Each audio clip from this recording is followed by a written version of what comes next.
Hello everyone and welcome to the channel Rambo Let's Learn Classes. So student, today in the video we are going to discuss Sangam period. Okay, जैसे कि आपको नज़र आ रहा है आज हम discuss करने वाले हैं संगम पीरियड के बारे में. इससे पहले मैं आपको 7 जो क्वेश्चन स्टूडेंट डिस्कस करके आ चुकी हूँ.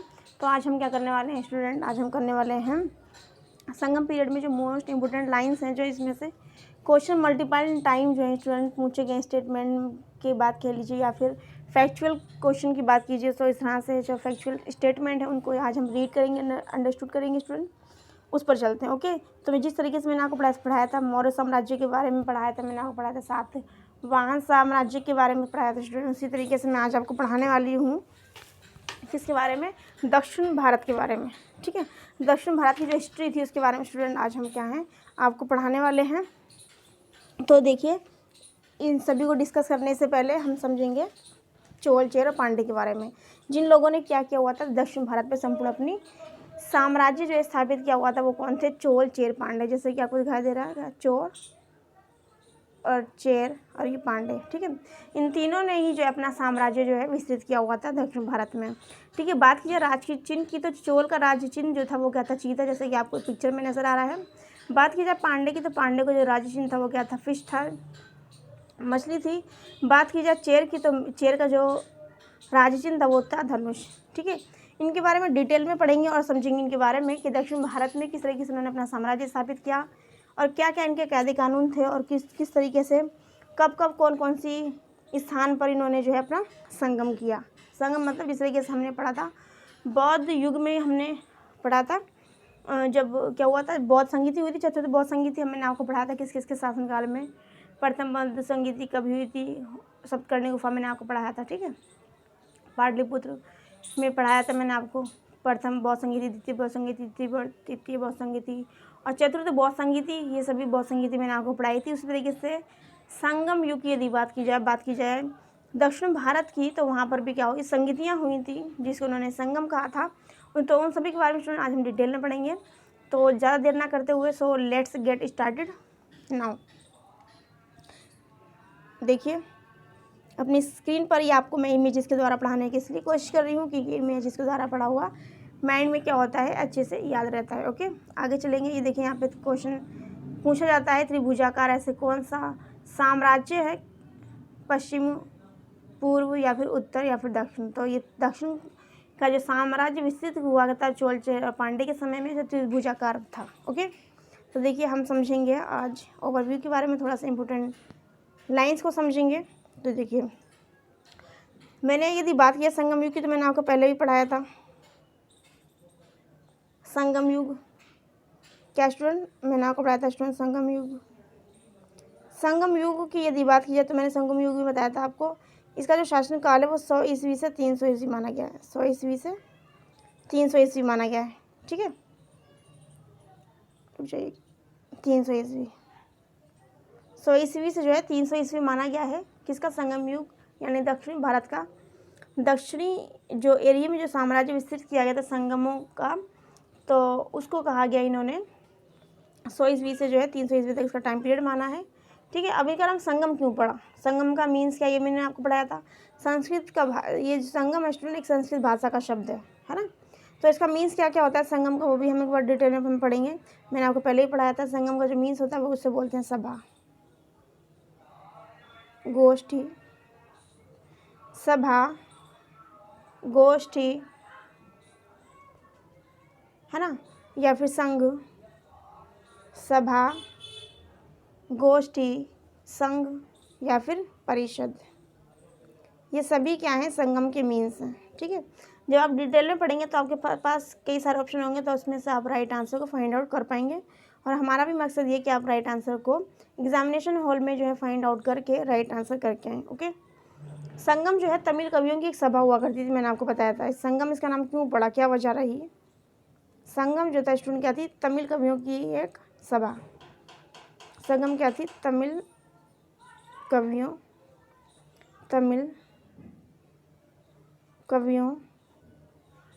की एक सभा.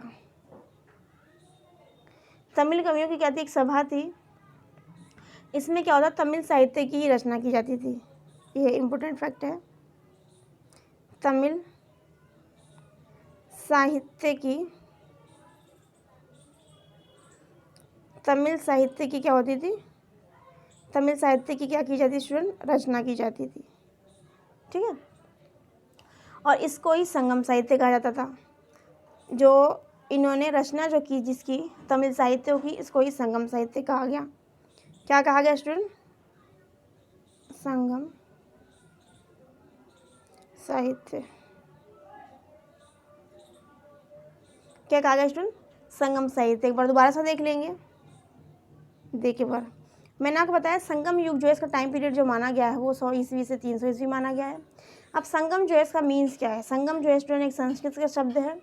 यदि हिंदी में देखा जाए तो इसका मतलब होता है मिलन या मिलाप, है ना। तो संगम एक संस्कृत का वर्ड है। संस्कृत इस वर्ड के संगम का जो मीन है वो क्या है, सभा, गोष्ठी, संघ या फिर परिषद। ये संगम के क्या है, अर्थ है, मीन है। अब संगम जो है वो क्या है, संगम जो है तमिल कवियों की जो है एक सभा है। संगम क्या है, तमिल कवियों की जो एक सभा है।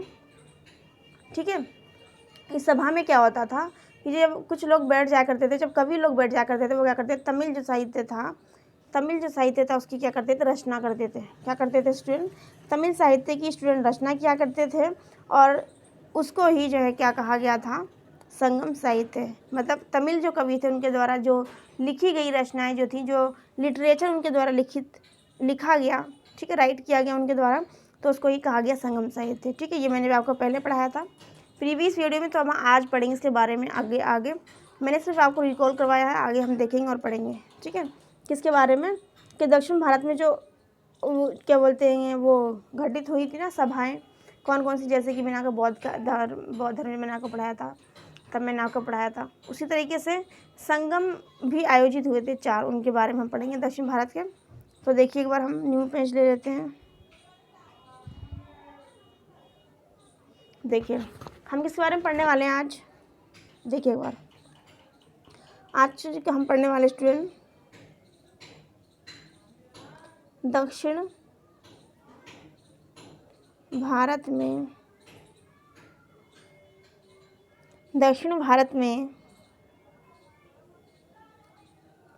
आयोजित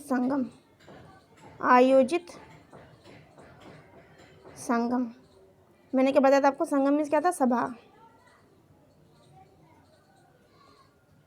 संगम मीन्स क्या था स्टूडेंट, सभा था। ठीक है, तो इसमें हम क्या क्या है उन सब चीज़ को पढ़ेंगे, कौन कौन सी कब सभा जो थी आयोजित हुई थी, संगम जो है सब आयोजित हुए थे।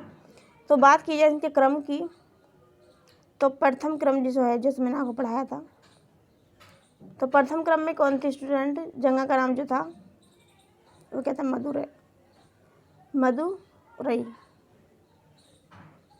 मदुरई। ठीक है, अब इसकी अध्यक्षता किसने की थी, तो वो थे अगस्त ऋषि।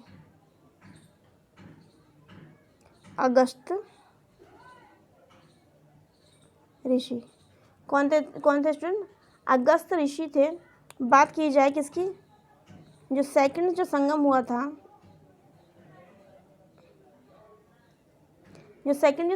था, वो कहाँ हुआ था, वो हुआ था कपाटपुरम।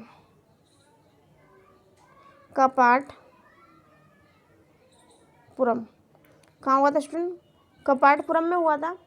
इसकी जो अध्यक्षता स्टूडेंट की थी वो किसने की थी, वो भी की थी अगस्त ऋषि ने ही जो है इसकी अध्यक्षता की थी। अब बात की जाए किसकी, थर्ड की यदि बात की जाए, जो थर्ड जो संगम हुआ था, जो सभा हुई थी थर्ड। ठीक है, बात की जाए थर्ड सभा की, तो थर्ड सभा जो हुई थी वो कहाँ हुई थी, उत्तर मदुरई। जो थर्ड जो सभा हुई थी वो उत्तर मदुरई में हुई थी। ठीक है, उत्तर मदुरई में जो हुई थी उसकी अध्यक्षता किसने की थी, वो की थी नकीर ने। किसने स्टूडेंट, नकीर। ठीक है, तो स्टूडेंट ये क्या थी, 3 सभाएं हुई थी जो क्या थी दक्षिण भारत में आयोजित की गई थी। ठीक है, और बात की जाए किसके बारे में, तो एक बार दोबारा से देख लेंगे एक बार। देखिए मैंने आपको पढ़ा कि दक्षिण भारत में जो संगम हुई, जो सभा हुई थी, उनके बारे में हम डिस्कस करेंगे। वो मैंने डिस्कस करके बताया आपको।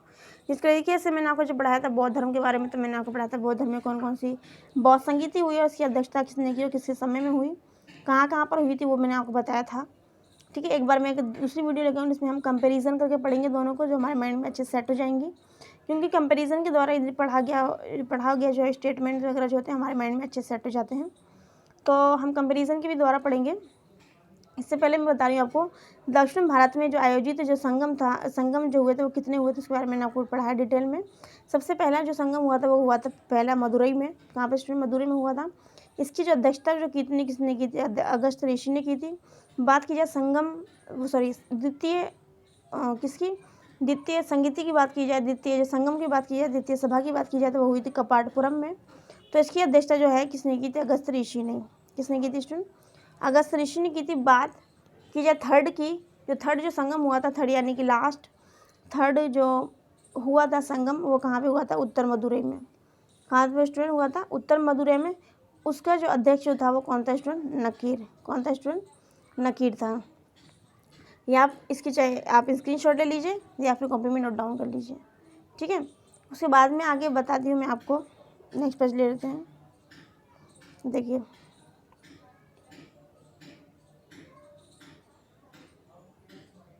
जो तीनों जो संगम जो हुई थी, जो मैंने अभी आपको पढ़ाया, ठीक है, जो तीनों जो संगम जो हुई थी स्टूडेंट, सभाएं जो हुई थी तीनों, तो किसके संरक्षण में हुई थी? तो जो पांडे थे ना, चोल चेर और पांडे, जो थे पांडे राजाओं जो कि कितने थे? 197 थे राजा। ठीक है, पांडे राजाओं के संरक्षण में हुई थी ये सभी सभाएं। पांडे राजाओं के संरक्षण में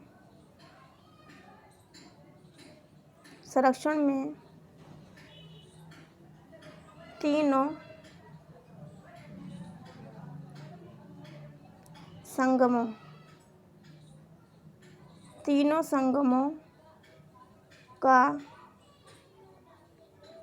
आयोजन किया गया। देखिए एक बार और, पांडे राजाओं जो कि काउंटिंग में कितने थे? 197 थे। इन 97 राजाओं, ये 97 जो राजा थे कितने, कौन थे स्टूडेंट? पांडे थे, यानी कि पंडित थे। इन्हीं 97 राजाओं के संरक्षण में ही क्या हुआ था स्टूडेंट? तीनों जो संगम जो थे, तीनों जो सभाएं जो थी, जो मैंने अभी आपको पढ़ाया, पहला मदुरई में हुई थी, इसकी अध्यक्षता जो है अगस्त ऋषि ने की थी। द्वितीय जो हुई थी वो कपाटपुरम में हुई थी, इसकी अध्यक्षता भी अगस्त ऋषि ने की थी। जो तृतीय जो हुई थी संगीति या फिर सभा कह लीजिए, या फिर संघ या फिर परिषद या फिर गोष्ठी कह लीजिए, तो जो थर्ड नंबर की जो संगम जो थी वो कहाँ हुई थी? मदुरई में हुई थी, उत्तर मदुरई में। आपको बताया इसकी जो अध्यक्षता की थी किसने की थी? नकीर ने की थी। नकीर ऋषि थे, इन्होंने की थी, मैंने आपको पढ़ाया। इसके साथ बात की जाए कि जो तीनों ही जो संगीतियाँ हुई थी, जो सभाएं हुई थी, तो किसके संरक्षण में हुई थी? तो मैंने आपको बताया है कि पांडे राजा जो थे कितने थे? 197 राजा थे। इन राजाओं के संरक्षण में ही तीनों संगम जो थी स्टूडेंट, इन तीनों संगमों का स्टूडेंट आयोजन हुआ। ठीक है, नेक्स्ट वीडियो में आपको पढ़ाऊंगी चोल चेर पांडे के बारे में डिटेल में। तो आज के लिए बस इतना ही। Thank you for watching. Take care, bye bye. Like and subscribe and feedback me. Take care and bye bye. God bless you all. Thank you for watching.